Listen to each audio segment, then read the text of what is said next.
They sang of faith, but lived in darkness. They preached holiness while hiding shocking secrets. These are the 15 most evil gospel legends, icons who fell from grace. From multi-million-dollar fraud to secret affairs to criminal abuse of power, these gospel giants betrayed the very faith they claimed to serve. Was it greed, lust, or pure hypocrisy? The truth will shock you. 1. No, if it's all out there, you gotta receive it. The way God works, he wants you to receive it in his... Bishop Eddie Long's dramatic fall from grace remains one of the most shocking scandals in modern black church history. The charismatic leader who built one of America's largest megachurches saw his empire crumble in 2010 when 4 young men filed lawsuits alleging sexual coercion, complete with lurid text messages and photos of international trips with the bishop. Long's new birth missionary Baptist church, which had grown from 300 members to over 25,000 under his leadership, became ground zero for a crisis that forced uncomfortable conversations about power, masculinity, and accountability in black religious spaces. The case exposed troubling dynamics that extended far beyond one man's alleged misconduct. Long's brand of prosperity gospel meets hip-hop swagger ministry, complete with jewel crosses, tailored suits, and a spiritual covering theology that positioned him as a paternal figure, created an environment ripe for abuse of power. His dramatic onstage denials, including a bizarre sermon where he compared himself to David fighting Goliath, played more like performance than penitence. The quiet out-of-court settlements that followed did little to restore confidence, leaving many former supporters feeling spiritually betrayed and questioning the unchecked authority given to celebrity pastors. Long's story became a cautionary tale about the dangers of personality-driven ministry. The same magnetic preaching that built his empire, his ability to blend corporate savvy with black church tradition, ultimately contributed to its unraveling. Even after his 2017 death from cancer, the questions lingered. How many others suffered in silence? Why did prosperity gospel culture make it so difficult to challenge leadership? And what does true accountability look like when spiritual authority becomes entangled with fame and fortune? The legacy of those unanswered questions continues to shape how many black Christians view megachurch culture today. 2. Bishop T.D. Jakes stands as one of modern Christianity's most polarizing figures, a man whose meteoric rise from Appalachian poverty to spiritual superstardom embodies both the promises and perils of 21st century ministry. The Potter's House founder's journey from small-town West Virginia preacher to spiritual advisor to presidents has been marked by equal parts admiration and accusation, with supporters celebrating his unprecedented influence and critics decry what they see as the commodification of faith. His lavish 30,000-square-foot Texas mansion and fleet of luxury vehicles have become symbols of the prosperity gospel debate, while his sold-out stadium events and multi-million-dollar book deals test the boundaries between evangelism and entertainment. The tension surrounding Jake stems from his unique ability to straddle worlds that typically remain separate. He moves effortlessly between black church circles and white evangelical spaces, between Pentecostal fervor and corporate boardrooms, between biblical literalism and psychological self-help. This very versatility, what some call his greatest gift, has become the source of his most persistent criticism. Traditionalists argue his teachings have softened the hard edges of the gospel to appeal to broader audiences, pointing to sermons that emphasize personal empowerment over prophetic confrontation. His famous Woman, Thou Art Loose conferences, while groundbreaking in their address of women's issues, have faced scrutiny for their high-ticket prices and product lines that some say commercialize sacred spaces. Yet, what critics view as compromise, Jakes frames as contextualization, meeting people where they are without watering down essential truths. His defenders highlight his quiet but substantial philanthropic work, from prison ministries to disaster relief efforts that rarely make headlines. They argue his financial success reflects not greed but the global reach of his ministry, enabling initiatives that smaller churches couldn't attempt. The bishop himself has addressed these tensions in nuanced terms, distinguishing between the message that remains unchanging and the methods that must evolve to remain relevant. As American Christianity undergoes seismic shifts, Jake's legacy remains suspended between two narratives. To some, he represents the best of what modern faith can be: inclusive, adaptive, and unafraid to engage culture. To others, he epitomizes the dangers of blending spirituality with capitalism, where salvation risks becoming just another product. Perhaps his most enduring impact lies in the generation of leaders he's influenced. Ministers who've learned from both his triumphs and his controversies how to navigate the treacherous waters where faith meets fame. In the end, Jakes may be remembered not for the wealth he accumulated, but for the conversations he forced about what it means to follow Christ in an age of abundance. 3.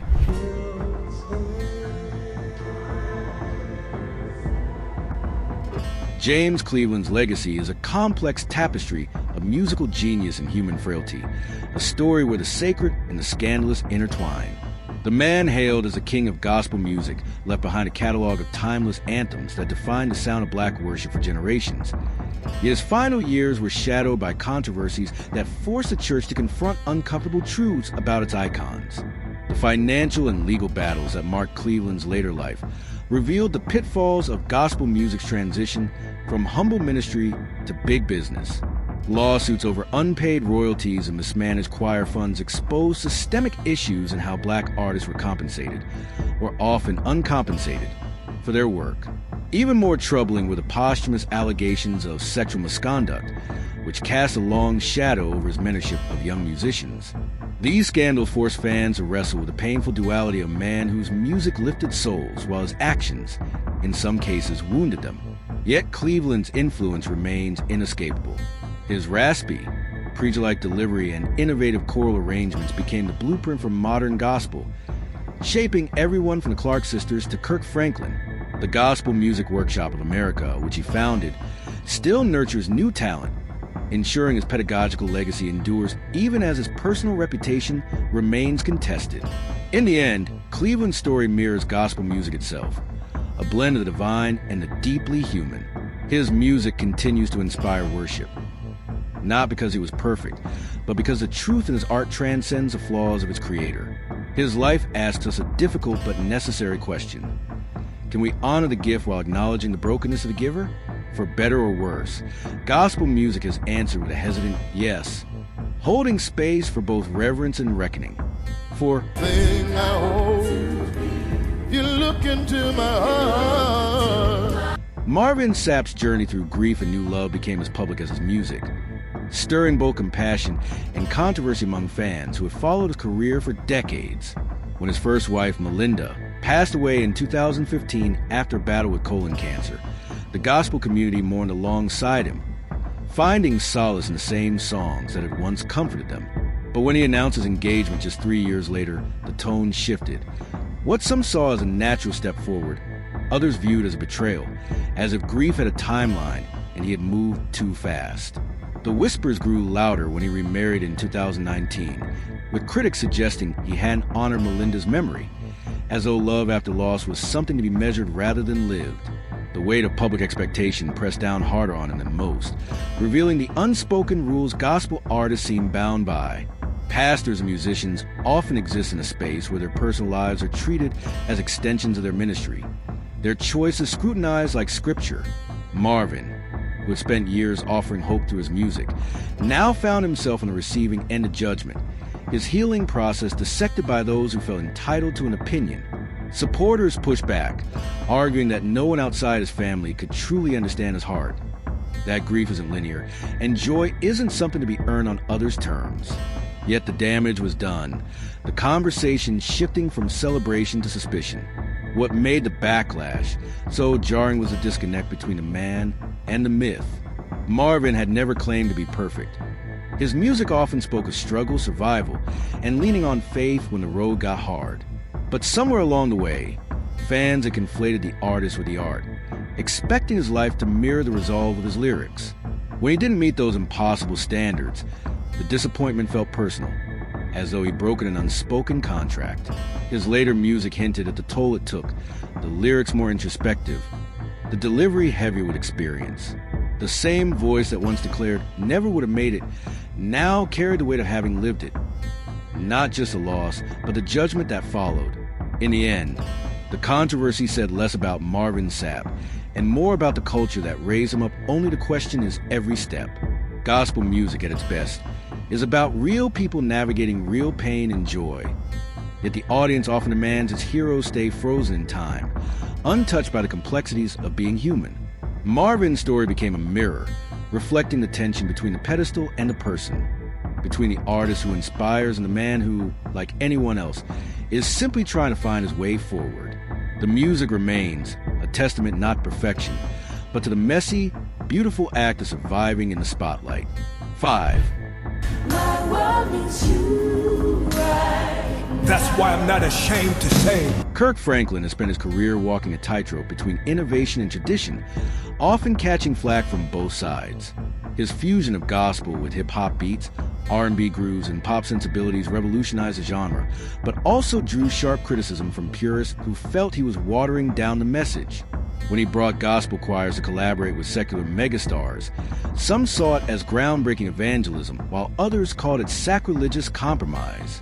This tension came to a head when he famously worked with Kanye West on Ultralight Beam, a moment that perfectly encapsulated Franklin's lifelong balancing act. Praised by some for bringing gospel to new audiences, condemned by others for associating with controversial figures. The controversy surrounding Franklin extends beyond musical style into very public clashes within the gospel community. His swift disavowal of Kim Burrell following her anti-LGBTQ remarks created seismic waves to the insular world of black gospel music.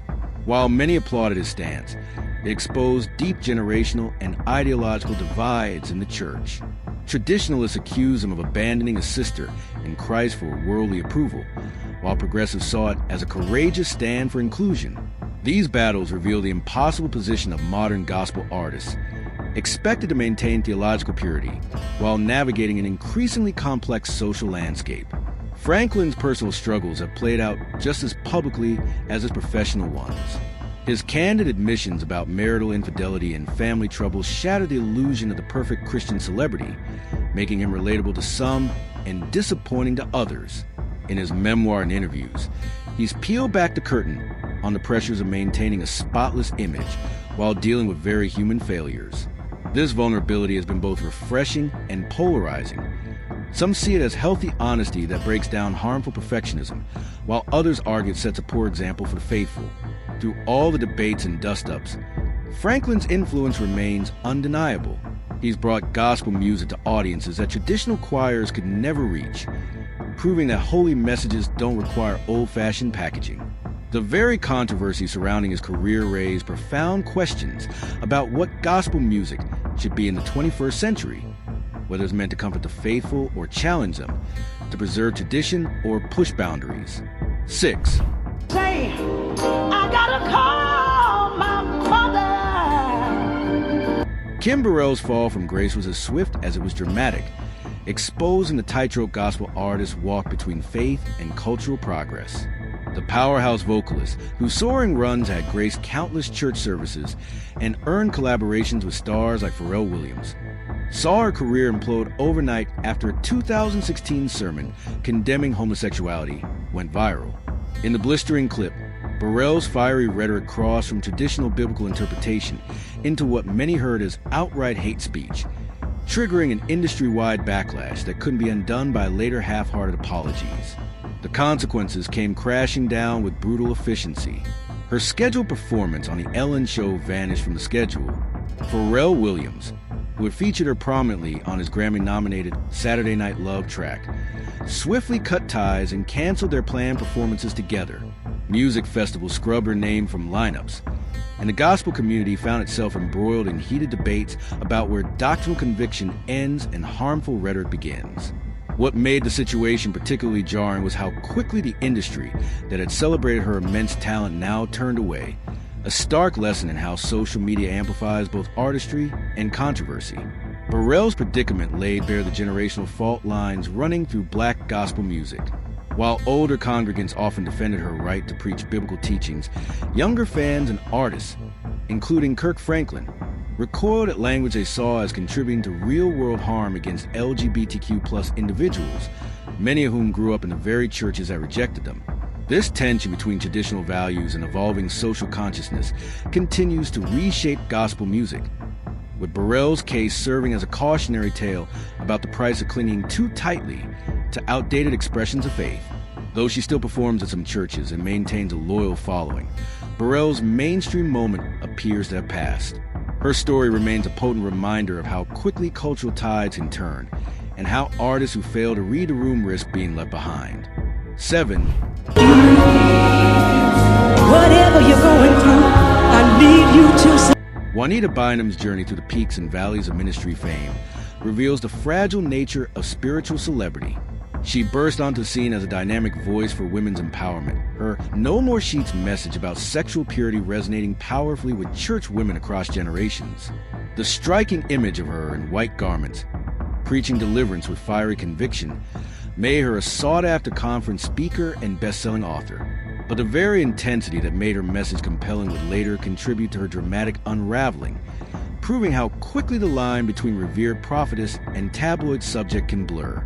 The 2007 incident in an Atlanta hotel parking lot, where police found Bynum with injuries allegedly inflicted by her then-husband Bishop Thomas Weeks, became a turning point that exposed the cracks in her carefully constructed image.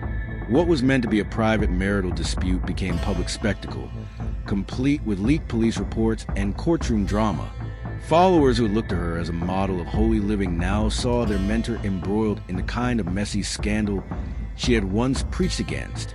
The aftermath revealed the impossible pressures faced by women in ministry, expected to be both perfect examples and relatable figures, to preach submission while demonstrating independence.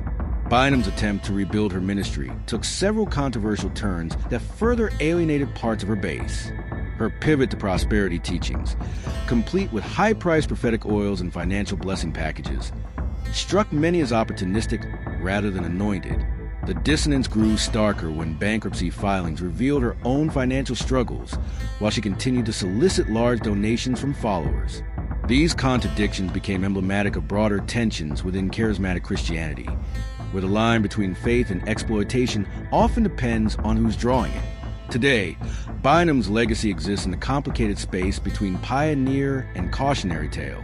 She undeniably opened doors for women preachers in spaces that had been dominated by men, proving that a sister could hold a stadium's attention just as powerfully as any bishop. Yet her story also serves as a sobering reminder of how quickly spiritual authority can erode when personal struggles become public spectacle. The woman who once commanded stages now makes sporadic appearances. Her influence diminished, but her impact undeniable. 8.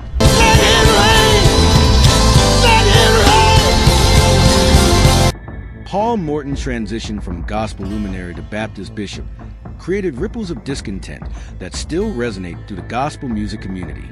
As the smooth-voiced leader of the legendary Morton Singers, he had helped shape the sound of contemporary gospel in the 1980s and 90s with hits that blended traditional holiness fervor with contemporary flair.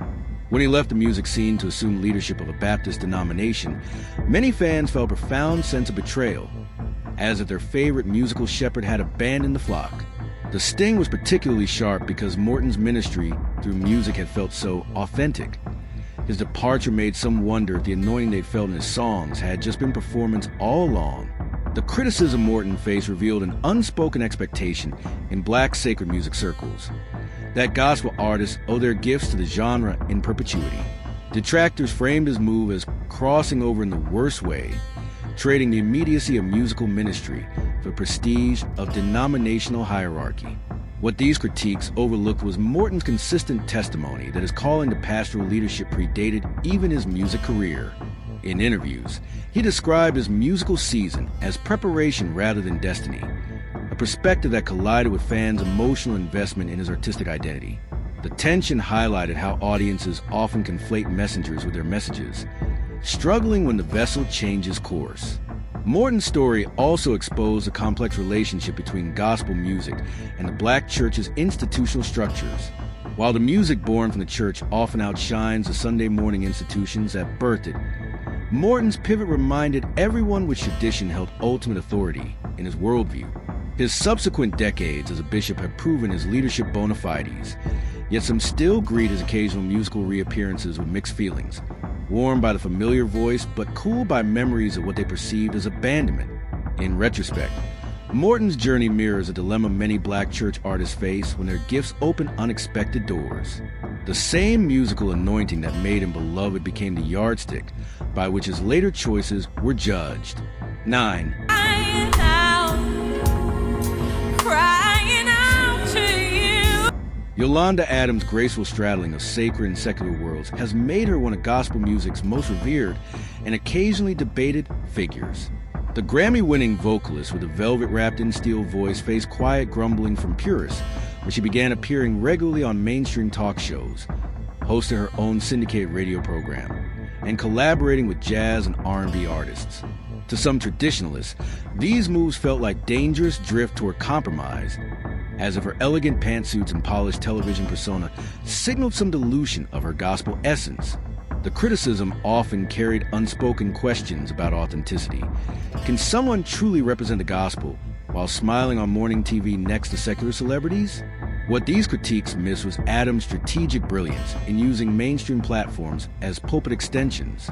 Her daytime TV appearances became moments of unexpected ministry, where her warm interviews with Oprah or Steve Harvey often turned into organic conversations about faith's role in daily life. When she launched her radio show, she didn't create a gospel ghetto program, but rather a life advice forum where spiritual wisdom flowed naturally alongside relationship tips and career strategies. This approach mirrored the quiet revolution she'd already brought to gospel music itself, proving that messages of faith didn't require shouting to be powerful, that a whisper could shake souls as effectively as a scream.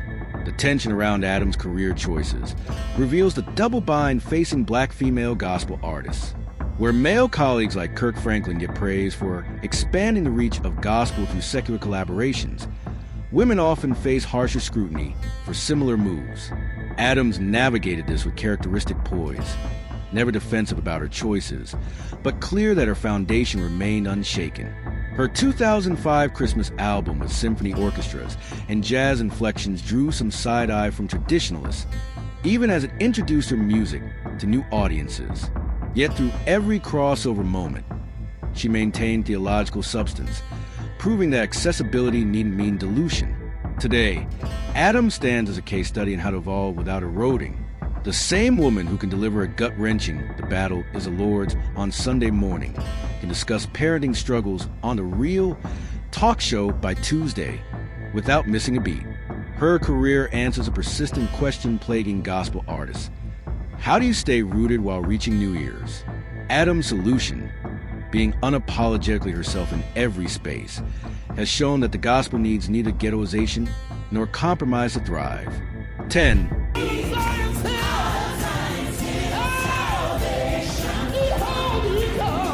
Donnie McClurkin's complex legacy embodies the painful tensions between traditional black church teachings and evolving cultural attitudes about sexuality.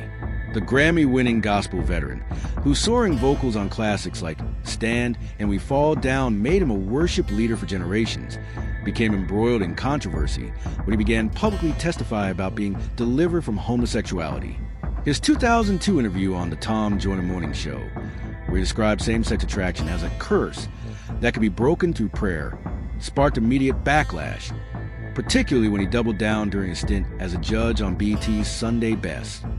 LGBTQ+ advocates, including fellow gospel artists, accuse him of promoting harmful conversion theology, while theological conservatives praise his courage in upholding biblical sexual ethics. The firestorm intensified when McClurkin was briefly added to a 2007 Obama campaign gospel concert lineup, only to be removed after protests from LGBTQ+ organizations, then quietly reinstated after outcry from black church leaders. This political tug-of-war revealed how McClurkin had unwittingly become a litmus test for how the Democratic Party navigated its fraught relationship with black religious voters. The controversy followed him for years, resurfacing when he was invited to perform at Trump's 2017 inaugural prayer service, with critics questioning why a self-professed ex-gay artist was being platformed. Through it all, McClurkin maintained that his personal testimony of change was being misconstrued as blanket condemnation, a nuanced distinction often lost in the heated debates.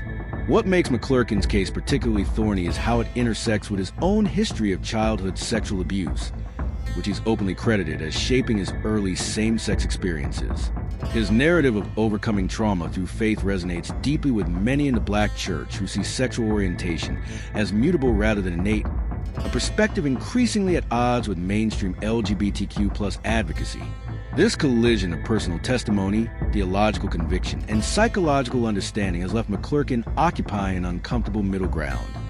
Too progressive for hardline conservatives who reject any discussion of same-sex attraction, yet too traditional for activists who view all ex-gay rhetoric as dangerous. Today, McClurkin's musical influence remains undeniable even as his cultural relevance wanes. His once ubiquitous choir anthems now sharing space with more inclusive worship movements. His story reflects the broader struggle within Black Christendom to reconcile long-held beliefs with changing social mores, a tension that shows no signs of resolution. Whether history remembers him as a courageous truth-teller or a harmful relic may ultimately depend on which cultural trajectory prevails: the church's conservative sexual ethics or society's expanding understanding of queer identity. What's certain is that McClurkin's voice, both literal and theological, has left an indelible mark on gospel music's ongoing identity crisis. 11.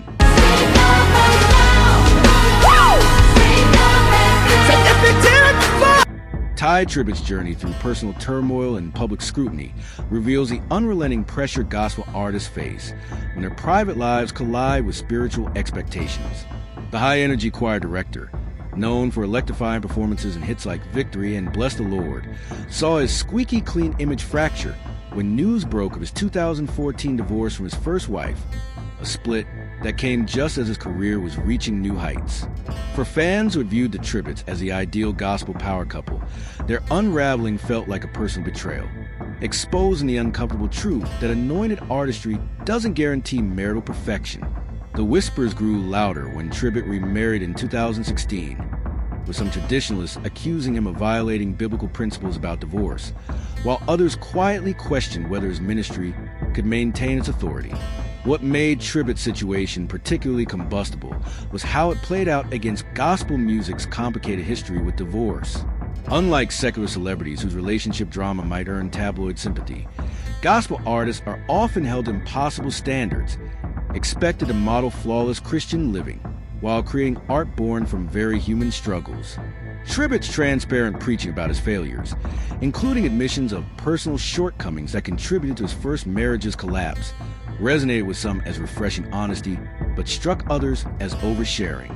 This tension mirrored the broader Black church's uneasy relationship with marital reality, preaching forgiveness in theory, but often practicing judgment when high-profile unions fail. The aftermath revealed Tribbett's resilience. Rather than shrinking from ministry, he channeled his pain into raw, vulnerable projects like the Bloody Wind album, whose lyrics about restoration and second chances felt earned rather than performative. His willingness to address his stumbles from the pulpit and the stage, acknowledging his flaws without weaponizing them as testimonies, slowly won back skeptical fans. Contemporary gospel audiences, increasingly comfortable with leaders who are works in progress rather than plaster saints, began embracing Tribbett's humanity as part of his message. 12.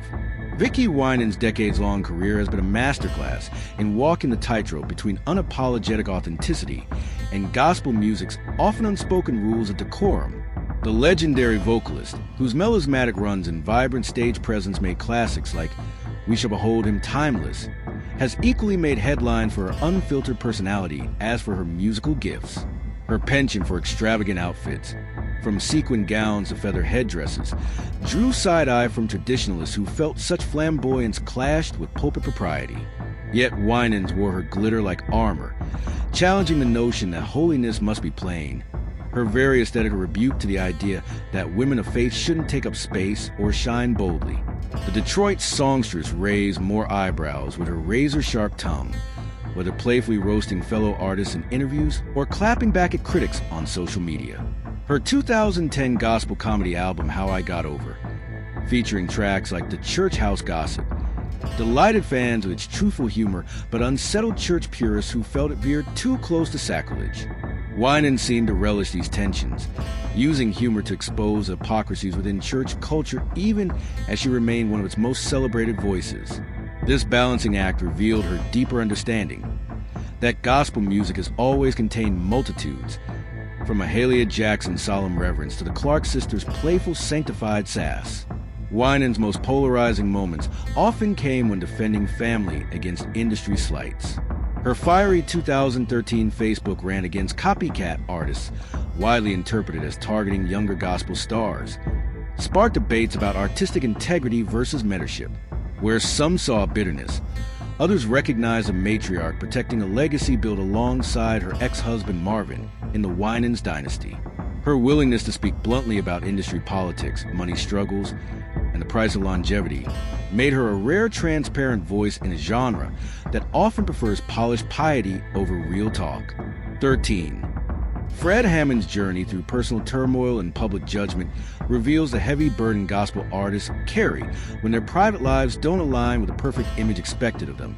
The man whose smooth vocals and innovative production shaped the sound of contemporary gospel found himself at the center of a painful controversy when his marriage ended in divorce. For many who had found solace in his music about God's faithfulness, this personal failure felt like a spiritual betrayal.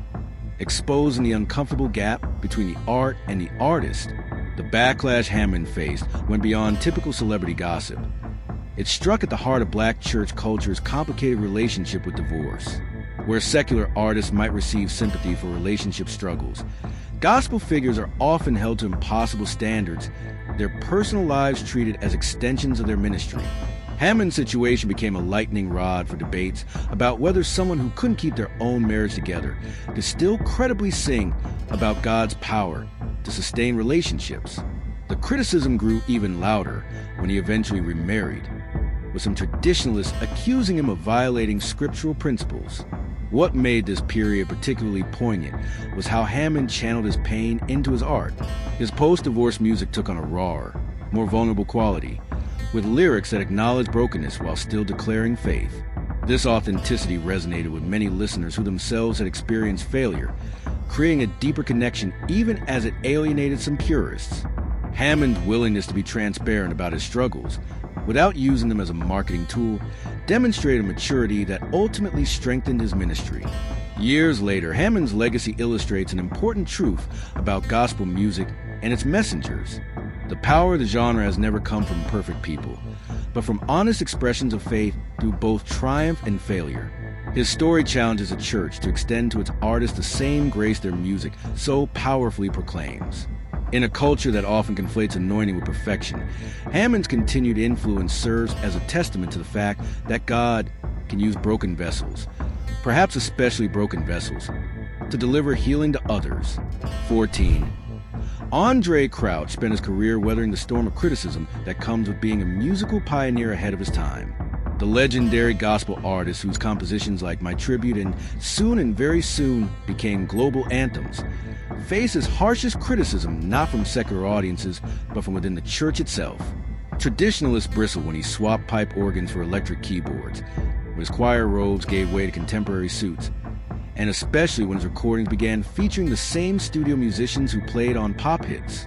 To purists, these innovations felt like dangerous compromises rather than the creative breakthroughs they truly were. The backlash reached its peak during the late 1970s when Crouch's music began incorporating elements of disco and soft rock.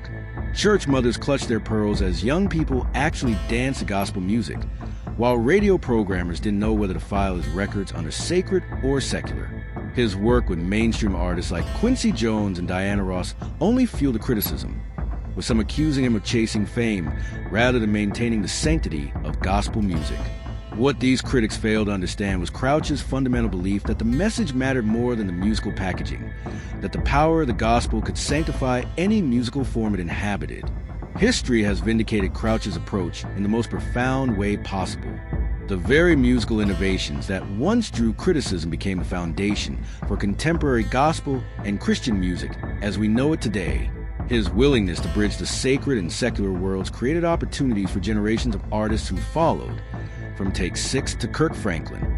The songs that traditionalists initially rejected are now sung in churches worldwide, their once controversial arrangements now sounding perfectly natural in worship services. Crouch's journey reflects the eternal tension between preservation and progress in sacred music. His story teaches us that true innovation often faces its strongest opposition not from outsiders, but from those most invested in maintaining tradition. Yet through it all, his music maintained its spiritual power because its foundation remained unshaken. The same timeless message simply dressed in contemporary sounds. In the end, Andraé Crouch didn't sell out gospel music. He saved it from irrelevance by proving its message could thrive in any musical language. 15. Irene Scruggs walked the razor's edge between the pulpit and the juke joint, her voice carrying the weight of both the sacred and the secular in a way that unsettled the religious establishment of her era. In the smoky clubs and tent revivals of the 1920s and 30s, this pioneering artist blurred lines that many believe should remain firmly drawn, delivering gospel messages with the same raw, blues-inflected intensity she brought to worldly songs. Church elders frown upon her ability to shift seamlessly between spirituals and what they call the devil's music, seeing not artistry, but dangerous compromise in her stylistic fluidity. What these critics fail to grasp was a profound spiritual honesty in Scruggs' approach. Her music refused to pretend that faith erased life's struggles. Instead, she sang a redemption with the hard-won credibility of someone who knew the cost of earthly pain. That unmistakable rasp in her voice, whether by life's trials, didn't diminish her gospel performances, but rather authenticated them, connecting with listeners whose daily reality included both spiritual longing and material hardship. When she moaned him, it carried the same visceral truth as her blues, because for her audience, these weren't separate worlds but different facets of a unified black experience. The resistant Scruggs' face reveals much about the cultural tensions of her time. The black church, seeking to assert its dignity in the face of racist caricatures, often policed musical boundaries with particular intensity. That Scruggs, a woman working in male-dominated spaces, dared to bridge these worlds made her transgression doubly threatening to the status quo.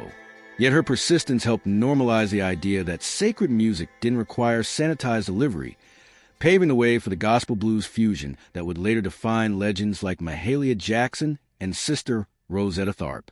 Modern listeners can hear Scruggs' legacy in the unapologetic emotionality of today's gospel music, where the line between church and soul vocal styles has all but disappeared.